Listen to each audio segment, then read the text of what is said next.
Yo voy a pasar un poquito la perspectiva de lo que estábamos hablando anteriormente, que era un enfoque totalmente local.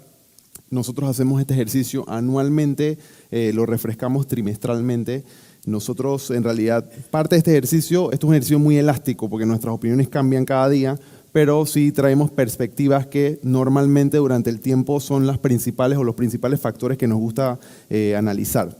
Y yo creo que el año pasado introducimos algo un poquito distinto, que fue que los encuestamos a ustedes pues, con ciertas preguntas en las que, aquí tengo los resultados. Yo quisiera que se fijaran más en el gráfico de la izquierda, ya que prácticamente el 70% de ustedes, los que estaban aquí el año pasado, esperaba una recesión en 2023. Ahora, no se sientan mal, porque el 100% de los economistas profesionales encuestados por Bloomberg esperaban una recesión en la segunda mitad del año del 2023. O sea, no había ningún professional forecaster, o sea, un profesional que no esperara una recesión en 2023. Así que en realidad nosotros entramos a 2023 y los participantes de mercado entraron a 2023 demasiado negativos. Algo raro que también yo vi el año pasado fue que a pesar de que había gente que estaba muy negativa, la gente estaba más positiva en los mercados de riesgo. Así que había una dicotomía, una divergencia en opiniones donde esperábamos resultados negativos en la economía, pero teníamos expectativas positivas en los mercados de riesgo. Y yo solo quiero finalizar esto con este quote que a mí me parece muy interesante, que básicamente el propósito del mercado es crear la mayor cantidad de tontos en el año. Y yo creo que eso lo vivimos el año pasado, donde casi todo el mundo estaba negativo y la verdad es que los inversionistas lo que querían era comprar bonos del Tesoro americano. Así que con esto yo voy a pasar a la primera pregunta que les voy a hacer hoy. Si pueden, por favor, ponerle el slide.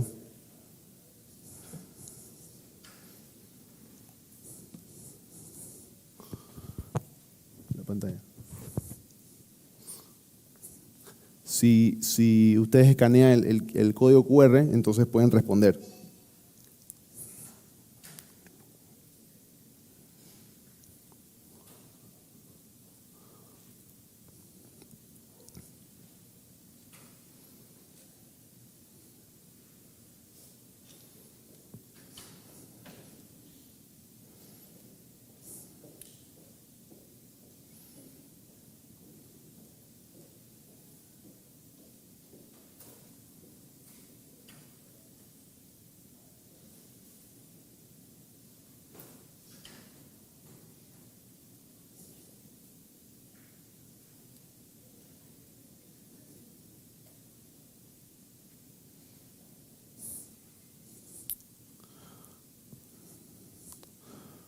Bueno, el resumen de la presentación, y yo creo que estamos en consenso aquí, es que nosotros también esperamos un soft landing en 2024, y esto es por varios temas que estamos viendo, tanto en cómo va la tendencia de inflación, como cómo se ha ido comportando el rendimiento o el crecimiento en este año, ¿no?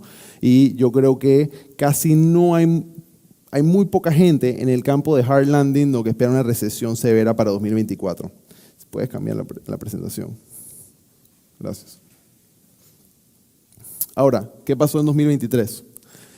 Fue una foto espejo del 2022, donde los activos de riesgo liderizados por las acciones de alta capitalización, especialmente el sector de tecnología, lideraron el mercado con un repunte del 55% en rendimiento. Y algo interesante es que con todo lo que estaba sucediendo en Rusia, el índice de Rusia, de las acciones de Rusia, pues subieron 50% en el año pasado. Aquí pueden ver un resumen. Algo interesante es que a pesar de que no hubo recesión, todo lo que fue relacionado a materias primas terminó negativo en el año, que en realidad había muchos gestores profesionales posicionados hacia pues un repunte en la materia prima. Y para que vean una perspectiva de cómo se veía 2022 versus 2023, aquí sí ven que es una foto espejo. Ya 2023 entra en lo que hemos visto nosotros en un comportamiento normal de mercado de los últimos 30 años. Ahora, Después de ver cómo hubo un comportamiento, siempre vemos unos índices de valorización. Aquí lo más relevante es que en renta variable hay quizás más oportunidades en mercados emergentes, hay más oportunidades en Europa, en lo que es mercados desarrollados, especialmente Estados Unidos, los índices están en valorizaciones un poco más costosas. Entonces entramos en este impasse de qué hacer, por lo menos en la asignación de activos. Y en el lado de renta fija, yo creo que la foto es muy distinta, ya que los rendimientos todavía apoyan a que el inversionista siga tomando riesgo de crédito, tanto en grado de inversión como en grado especulativo. Y yo haría mucho énfasis a vamos a hacer la línea inferior, ya que todo lo que tiene que ver con mercados emergentes, especialmente en Latinoamérica, sí se encuentran diferenciales de riesgos muy positivos, y yo creo que esto es algo que nosotros le estamos haciendo mucho énfasis para este año. Yo les voy a hacer la otra pregunta, que es en expectativas de inflación, que es bastante sencilla.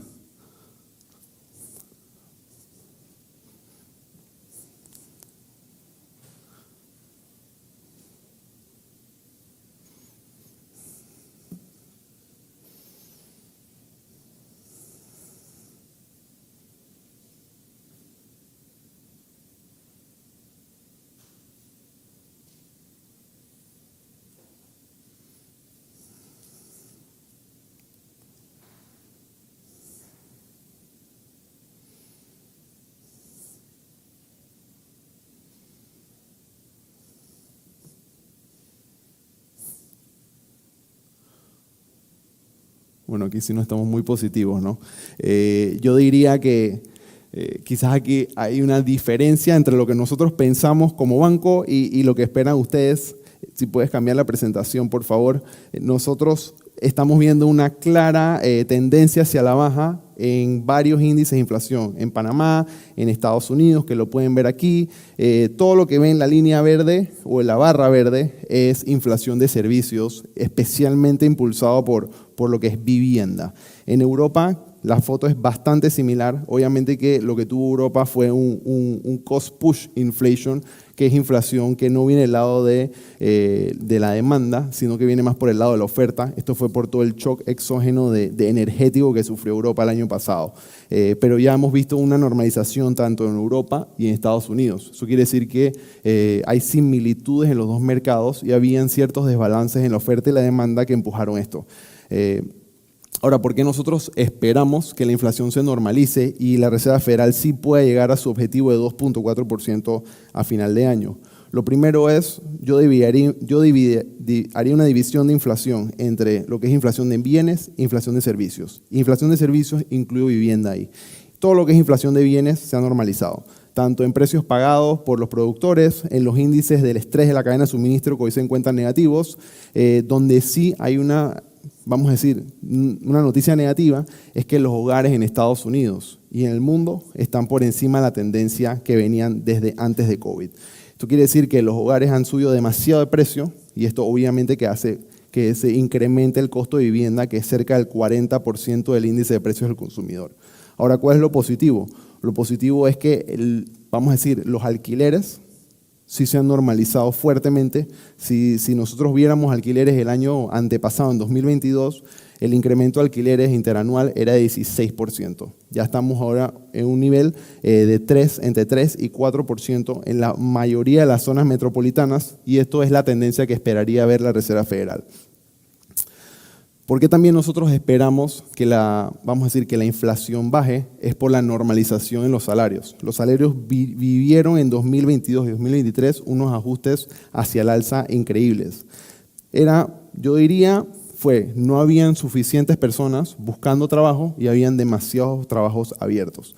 Esto es una razón entre plazas laborales, estos son empleos disponibles en Estados Unidos, y lo divides por número de desempleados o personas buscando empleo. A 2 veces, o sea, habían 2 plazas laborales abiertas y había una persona buscando empleo. Y ese número lo mencionaba Jerome Powell constantemente, que era un número que no era saludable para la economía americana. Ahora, ¿qué decía? Él decía que con el aumento de tasas, él podía reducir el número de plazas laborales abiertas. La mayoría de los economistas en parte decían que venía una recesión el año pasado, era porque ellos decían que era imposible conseguir esto. Consiguió lo imposible, al parecer, porque en realidad este número se ha ido normalizando. Y yo creo que lo vemos también aquí reforzado, ya que estos son varios índices de crecimiento de salarios y ya todos llegaron a un número muy alto, 8%, pero ya se ha ido normalizando. El mayor benefactor en Estados Unidos, yo creo que es parte de lo que estamos viendo de la fortaleza económica, han sido los salarios que era el lower quartile, o sea, es el 25% de las personas que devengaban los menores salarios son los que vieron los mayores incrementos y eso es parte de ese consumo que estamos viendo y esa resiliencia económica. ¿Qué nos preocupa? Lo primero es el déficit americano. Estamos en un año de elecciones, es un año de gasto público, igual que en Panamá, pues va a ser en Estados Unidos. El déficit fiscal americano se mantiene demasiado, vamos a decirlo, demasiado alto para el crecimiento económico que estamos teniendo en el país y esto en realidad lo que hace es que impulsa más el crecimiento y puede sobrecalentar la economía. También, ¿qué nos preocupa? Yo creo que yo dividiría también la data entre lo que se llama real o hard data y soft data. Hard data es pues indicadores reales, número de desempleos, inflación, incremento de costos. Soft data son encuestas. Esto es un soft data que se hace encuestas a las empresas. Esto se hace especialmente a las encuestas pequeñas, una encuesta que se hace a las empresas pequeñas en Estados Unidos y sus expectativas de inflación. Y aquí lo que vemos es que hay cierto anclaje de las expectativas a corto plazo de las empresas. Lo que a mí me llama mucho la atención es que quizás las empresas están esperando una inflación que sí se está normalizando, pero normalmente tú tienes un reinforcing cycle, un ciclo que vamos a decirlo, es un ciclo virtuoso o vicioso donde lo que yo espero normalmente se cumple. Y esto lo vemos en las dos métricas que estamos aquí. Ahora, lo positivo, y esto ya viene más a mercados, a los que están en los mercados de riesgo el día a día, estos son swaps de inflación, que son expectativas de inflación. El que toma un lado, pues el otro, o sea, hay dos partes en uno, hay uno que espera que la inflación esté por encima y hay uno que espera que esté por abajo. Sí hubo un desanclaje de esto en 2022, yo creo que por esto fue que la Reserva Federal aumentó tanto las tasas de manera tan agresiva, pero ya hay una normalización a lo que era la tendencia. Entonces, en opinión nuestra, no hay un problema inflacionario a futuro. Por lo tanto, nosotros vemos que la Reserva Federal tiene mucho espacio para normalizar las tasas. ¿Qué es lo más importante? Temas de inflación, un amigo una vez me dijo que es como perder peso. Las primeras 10 libras son fáciles, las segundas 10 son las difíciles. Y va a ser lo mismo aquí. En realidad ya nosotros hemos normalizado o hemos eliminado cerca del 50% de la inflación a nivel global. El problema es el otro 50%, que es ese exceso que no sabemos a qué ritmo se va a desacelerar.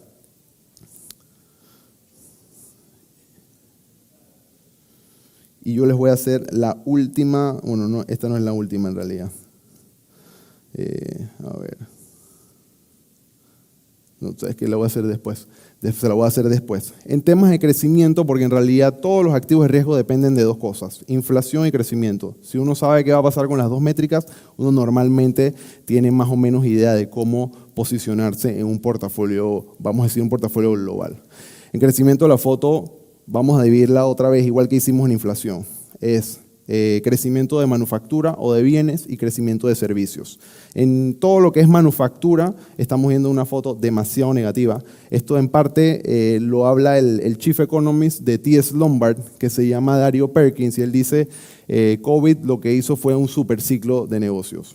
Tú en 3 años metiste un ciclo completo de 10 años, porque creaste una recesión exógena, creaste un shock de crédito, creaste una respuesta fiscal y monetaria y ahora después creas un desbalance. El primer desbalance fue, pues nadie podía salir de su casa, todo el mundo lo que quería era arreglar la casa, compraban la tele, se compraba un carro, no habían carros, no habían teles, no había nada en electrodomésticos y eso crea entonces una sobreactividad económica que ahora estamos viviendo una resaca, ya que no hay demanda de bienes Y yo creo que se ve tanto en este gráfico, que es el índice de manufactura de principales zonas económicas en Estados Unidos, como en las encuestas de manufactura, tanto en Estados Unidos, en China, en Europa y en Japón. No hay ninguna región que esté positiva hoy en día. O sea que la manufactura global está en una fuerte contracción. Del lado de servicios, la foto cambia. Y yo creo que la foto cambia es por esto. Y este slide yo diría que es la razón por la que no hubo una crisis en 2023. La lógica decía que si la Reserva Federal aumentaba suficiente las tasas, iba a haber desempleo en el sector de construcción, que es cerca del 25% del PIB en Estados Unidos. Esa era la lógica. Lo que pasó, hubo una desaceleración en el sector de construcción, nadie votó a nadie. Simplemente ninguna empresa, cuando eran encuestadas, decían, yo tuve muchos problemas tratando de contratar a alguien, no lo voy a votar para tener que contratarlo en 9 meses o para que lo contrate mi competidor. Entonces, el sector de manufactura lo que hizo fue que absorbió las pérdidas, pero ya había un repunte. Para que tengan una idea, las hipotecas en Estados Unidos aumentaron hasta el 8%. Hoy en día ya se encuentran más normal al 6%, pero muchos de estos constructores de viviendas te dan descuentos. Entonces una hipoteca termina en los primeros 5 años entre 4 y 6%, mucho más asequible para el consumidor americano. Y yo creo que por esto es que estamos viendo un repunte en la construcción y estamos viendo un repunte en todo lo que es servicios, porque esto en realidad se considera un servicio. La única zona que tiene una contracción de servicios es la eurozona, y esto ya es por unos temas muy estructurales que tiene Europa en su economía. Ahora, otra cosa positiva en todo lo que es temas de crecimiento, y yo haría una diferencia. Si ustedes ven la línea verde clara, ven que pues, la participación laboral está por debajo de donde estaba antes de COVID. Pero cuando nosotros vamos a la data más granular y vemos lo que se le llama el Prime Age Participation, son personas entre 25 y 54 años, está muy por encima de su histórico y esto impulsa, o sea, en crecimiento económico es inversiones y es trabajo. Entonces, estos son más personas que además son más productivas. Y esto es parte de nuestra tesis de los próximos o de esta década, es un boom de productividad impulsado no solo por toda la revolución tecnológica que estamos viendo, sino también por esa participación de personas que es mucho mayor. Hay mucha más participación en la fuerza laboral, hay más flexibilidad y hay ese boom tecnológico y esto simplemente es un indicador de productividad en la economía. Nosotros tuvimos por 10 años, lo que fue desde después de 2008, la gran crisis financiera, hasta COVID, tuvimos, vamos a decirlo, un productivity trough, o sea, había productividad negativa o muy baja en el mercado. Lo que estamos viendo es un repunte de productividad. El último trimestre, pues, intertrimestral fue 5%, interanual es 2.5%, muy por encima de la productividad que esperaría una economía desarrollada como Estados Unidos, que debería ser cerca del 1%. Aquí regresamos al soft data otra vez. Estas son encuestas, ya las encuestas estaban muy negativas. Estas encuestas, igual que las de las empresas, tienden a ser muy dominadas por las expectativas de inflación. Pero aquí ya vemos que el consumidor americano empieza a cambiar un poco la postura hacia lo que esperan en la economía en los próximos 12 meses. Y como les mencionaba anteriormente, esto es un ciclo virtuoso. Si yo espero que la economía le vaya bien, tiendo a tomar más riesgo y a la economía le va mejor. Esto George Soros le decía reflexivity.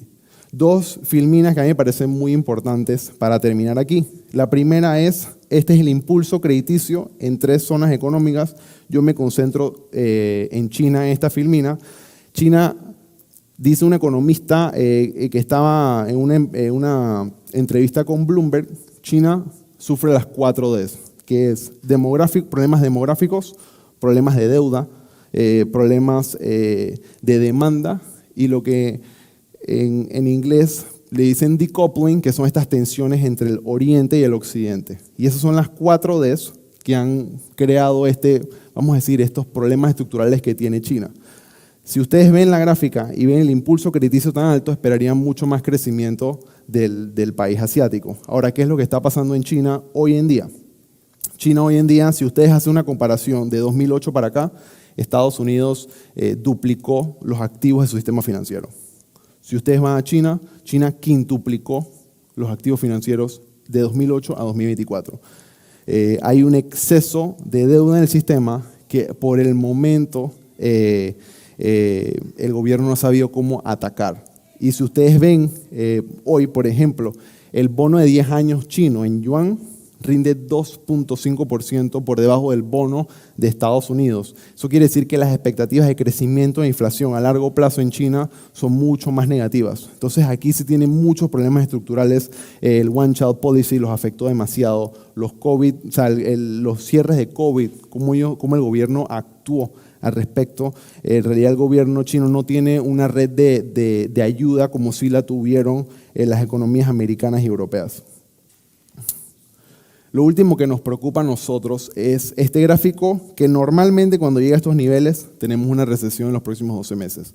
Este es el servicio de la deuda como porcentaje del ingreso personal. Esto excluye el mayor gasto de un hogar, que es una hipoteca de la primera casa, ¿no? Aquí es importante tener en mente que hoy en día 40% de todos los hogares en Estados Unidos no tienen deuda. Y el 80% tienen deuda por debajo del 4% fija por los próximos 30 años. Así que sí, esto es realidad que se ha aumentado mucho la carga financiera. La pregunta es qué tanto le está afectando cuando su costo principal todavía se mantiene fijo. Entonces, en conclusión, nosotros qué nos preocupa o qué estamos revisando es el apetito de riesgo del consumidor americano y la salud de la hoja de balance. Yo creo que estos van a ser los principales indicadores que uno debería seguir analizando a futuro. Y algo que también decía Dario Perkins es, esto es una economía que es demasiado cambiante, por lo tanto, tus opiniones también no pueden ser muy fijas, no puedes ser dogmático, tienes que ser muy cambiante y es algo que nosotros seguimos tratando de hacer en 2024. Yo voy a hablar brevemente de la economía panameña, creo que ya Dulcillo cubrió mucho de lo que íbamos a mencionar. Lo primero es el índice mensual de actividad económica, el INMAE, a cierre de septiembre se encontraba en 7%.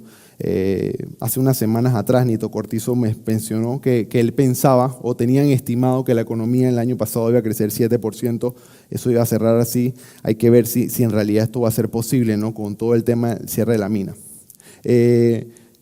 Algo viendo a futuro, son estas expectativas tanto de Fitch como de Indesa. Yo me concentraría en estas ya que Moody's no ha refrescado sus cifras. Fitch tenía una expectativa económica de crecimiento entre 4 y 5% para 2024. Después del cierre de la mina o el anuncio del cierre de la mina la volvió a ajustar y la ajustó en 1.8%. Y también, como dijo Dulcidio, pues no espera que se pueda cumplir la meta de responsabilidad fiscal para 2024. Indesa espera un crecimiento del 1% en 2024, obviamente por todos los impactos de la mina, y 4.1% en 2025, una vez vamos a hacer una reconfiguración de la economía panameña. Lo que nos preocupa a nosotros, lo primero, tanto el desempleo, que hoy en día, bueno, la última cifra es 7.4%, pero el empleo informal, que es 47%. Eso quiere decir, la población económicamente activa en Panamá es alrededor de 2 millones de personas. Casi el 50% son informales. Y a mayor informalidad, normalmente tienes una incidencia negativa en tu capacidad de crecimiento. Creces menos. Entonces, esto también nos afecta a futuro. Y yo creo que esto también es relevante aquí. El sector primario en Panamá emplea 15%, casi todo es lo que es agricultura y ganadería. Son cerca de 300.000 personas o 250.000 personas. Y esas 250.000 personas producen casi prácticamente el 3% del PIB. Para que lo vean en términos, el PIB per cápita en Panamá son $20.000 por persona. El PIB per cápita de personas económicamente activas son $40.000 porque pues es la mitad vamos a decir, de la población panameña. Entonces, en teoría, cada persona produce económicamente activa $40.000 en output al año. Las personas empleadas en el sector de agricultura, ganadería, caza y pesca producen un poquito menos de $6.000 al año. Entonces, esto es un sector altamente improductivo y yo creo que aquí hay una oportunidad para el país de volver este sector mucho más productivo y tener pues una incidencia mucho más alta en el crecimiento del país. Otro punto negativo o un punto de oportunidad, como quieran verlo, cerca del 50% de las personas desempleadas son personas con menos de 30 años, que es un nivel altísimo, una incidencia altísima en lo que es desempleo, vamos a decir, de personas jóvenes. Y son personas que están saliendo de educación, que no están pudiendo hacer o encontrar un empleo que se alinee o que quizás ellos, y vamos a decir, el conocimiento que tienen no se alinea con lo que necesita la economía panameña. Entonces, este es otro punto de oportunidad que tiene el país. Por último, dos gráficas sobre la deuda. Lo primero, Dulcio también lo mencionó levemente, el servicio de la deuda pública representa el 17% del presupuesto general del Estado. Este número que es, vamos a decir, son estas gráficas acá, ha ido en claro aumento.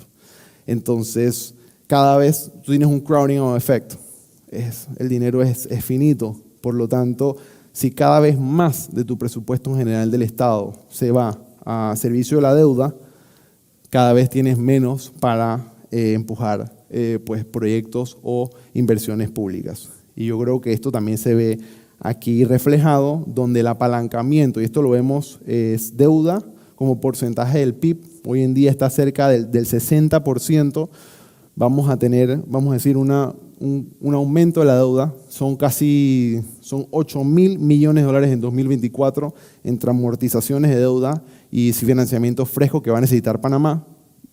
Entonces, este número cada vez se empeora más y pone una foto fiscal más complicada que probablemente nos pone a nosotros en peligro de mantener el grado de inversión.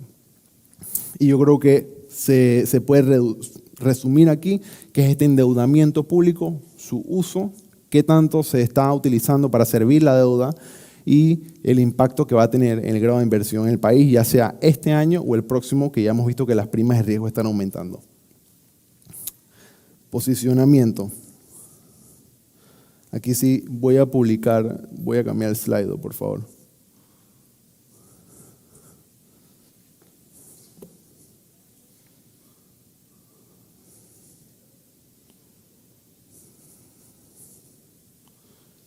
Estos son los principales tipos de activos que a ustedes les interesa invertir en este año.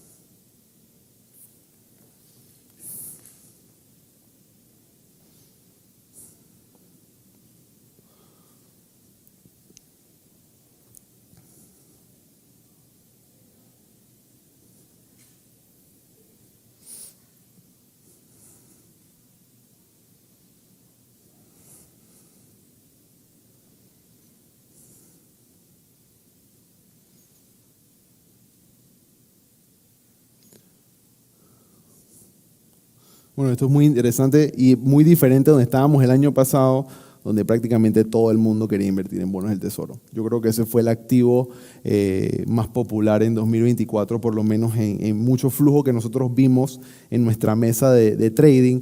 Se iba mucho a bonos del Tesoro americano, había muy poco apetito de riesgo. Y también me llama la atención, bueno, que hay bastante interés en bonos de mercados emergentes, donde yo también estoy de acuerdo, pues que es una excelente oportunidad para el próximo año. Cambia, please. Sí. Ok, ¿qué estamos viendo nosotros en posicionamiento? Normalmente el posicionamiento, cuando lo hacemos, no nos concentramos en un tipo de activo, sino que tratamos de comparar diferentes tipos de activos entre sí, para ver qué nos dice la historia, ¿no? Lo primero es, hay mucho apetito de riesgo. Esto es un comparativo entre el ratio de ganancia a precios del S&P 500 y lo comparamos con el bono de 10 años, que normalmente es la tasa de descuento que se usa para hacer valorizaciones.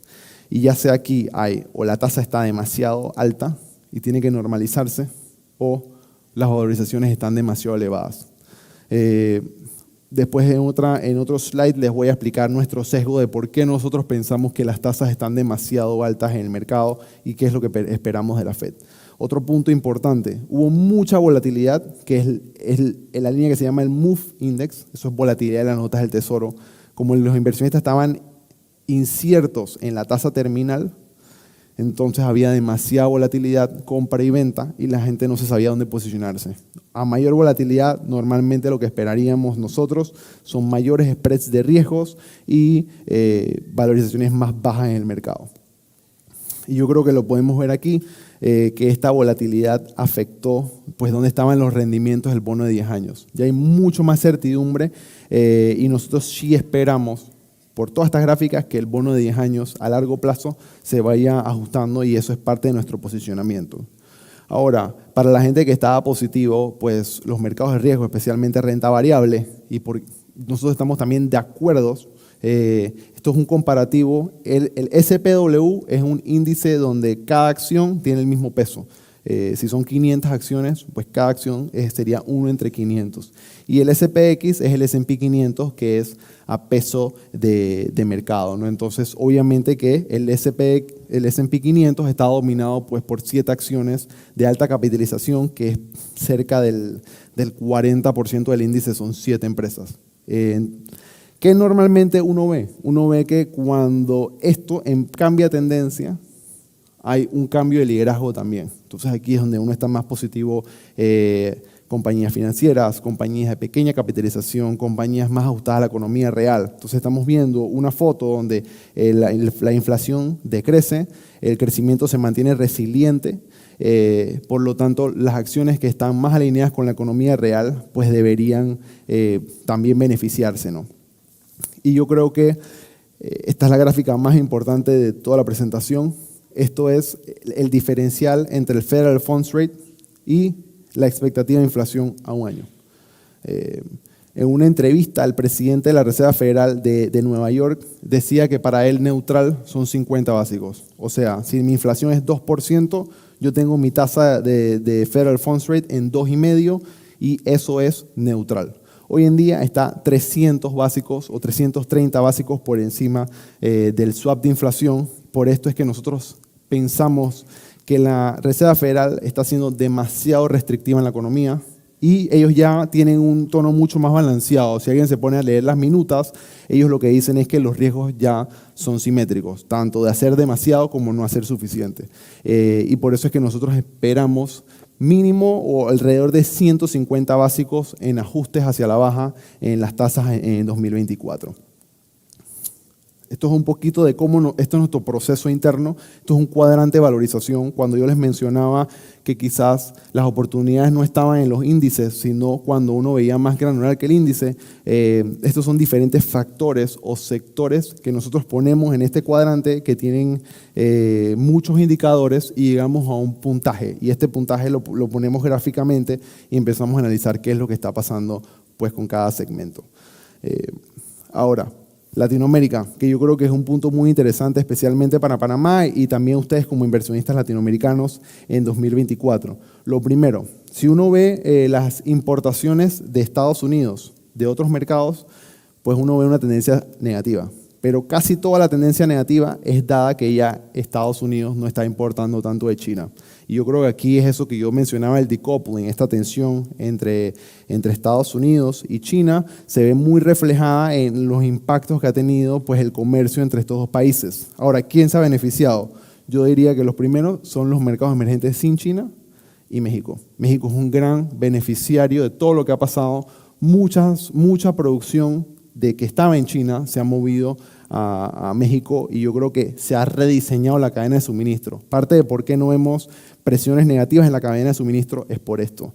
Y por último, las economías latinoamericanas aumentaron las tasas antes que la Reserva Federal y ya las están recortando antes también que la Reserva Federal. Y esto es porque ellos ven una clara desaceleración de la inflación, tanto en sus economías como una expectativa de que todos estos banqueros centrales se hablan entre todos.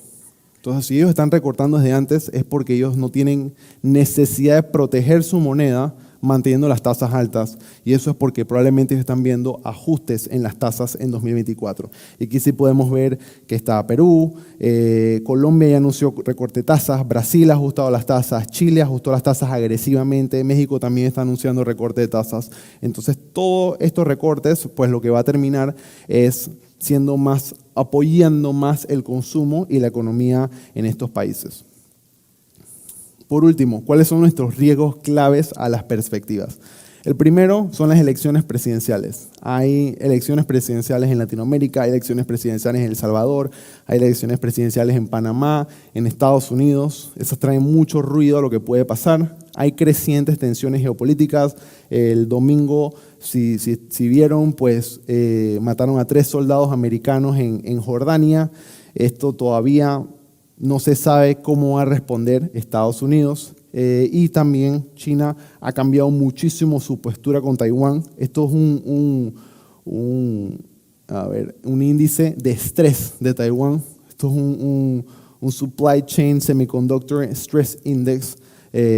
Y a más elevado normalmente es que hay más tensiones entre China y Taiwán. Entonces aquí sí vemos una tendencia negativa en lo que están pasando entre esos países, ¿no? Y lo último es la desaceleración económica de China. China va a exportar desinflación o la sigue exportando, pero China también puede exportar crecimiento negativo para el mundo. Por ejemplo, China consume 40% del cobre de nivel mundial. Entonces sí ya vemos que puede traer problemas estructurales tanto para países como Australia, que están más cerca de China, como Latinoamérica. Y todo esto termina en un posicionamiento. Esto en realidad lo vamos a enviar y lo vamos a publicar. Solo les voy a decir lo más interesante que a mí me parece. En Estados Unidos, en renta variable, nos hemos puesto mucho más positivos. Nosotros estamos tomando riesgo en renta variable y tenemos un proceso interno que lo estamos lanzando como un fondo de inversión. Se llama MMG Systematic Equity. Es un fondo más concentrado, pero trata de tomar provecho de estos factores que yo les mencionaba anteriormente. Japón está teniendo cambios estructurales en su economía y en su mercado de valores, y esto se ha traducido en rendimientos muy positivos para el inversionista, especialmente el inversionista extranjero que le ha ido tan mal estando en Japón. En renta fija les voy a hablar de mercados emergentes, les mencioné Latinoamérica, creo que aquí hay mucho valor. Las primas de riesgo tienen mucho más sentido en Latinoamérica que decir Estados Unidos o Europa. Los mortgage-backed securities es para nosotros un lugar de mucho interés. Para hacerles un comparativo, la prima de riesgo de un agency MBS 100% asegurado por Estados Unidos es 110 básicos. La prima de riesgo para un bono corporativo grado de inversión en Estados Unidos se encuentra entre 60 y 80 básicos. Así que tú te pagan mucho más por comprar un bono que no tienes riesgo crediticio versus un corporativo. Yo creo que aquí el catch es que no hay tanto conocimiento del sistema de cómo comprar y vender estos papeles. La verdad es que lo tienen que hacer con una mesa especializada. La parte de alternativos, a nosotros también le hemos puesto mucho énfasis últimamente. En alternativos sí estamos viendo muchas oportunidades. Ya tenemos bastantes años haciendo esto. No estamos comprando no nos estamos aliando ni con cualquier gestor, probablemente no nos estamos aliando con los nombres más conocidos, un KKR, un Carlyle, un Blackstone, únicamente porque en realidad hemos diseñado un proceso donde hemos conectado con Chief Investment Officers en Estados Unidos, fondos de pensiones, endowments, vamos a decirlo, fondos de pensiones corporativos privados, y hemos creado una red de contactos donde hemos visto muchos fondos, donde hemos encontrado mucho valor, y esto también lo estamos lanzando, una estrategia, se llama el MMG Alternative Strategy, donde pueden comprar una cartera, vamos a decirla, diversificada de riesgos, créditos privados, private equity, private credit, long short, pero con gestores que quizás tienen estrategias nicho o estrategias muy únicas que no va a ser tu estrategia normal de lo que vas a ver en un mega cap, un BlackRock, un Blackstone. Y en Panamá, pues, tanto por lo que mencionaba Dulcidio como lo que mencionas nosotros, tácticamente estratégicamente, o sea, a largo plazo nos encontramos positivos todavía en el país. Tácticamente empezamos a reducir el riesgo en Panamá. Sí nos gustan muchos emisores, hay en verdad excelentes emisores en la plaza donde el riesgo más que se paga, pero no vamos a salir a comprar ni cualquier emisor y probablemente no estamos tomando tanto riesgo el soberano por todos estos desafíos estructurales que tenemos en Panamá. Y con eso, en verdad, le quiero dar las gracias a todos, a nuestro comité de inversiones y al equipo de Asset Management que hicieron esta presentación posible.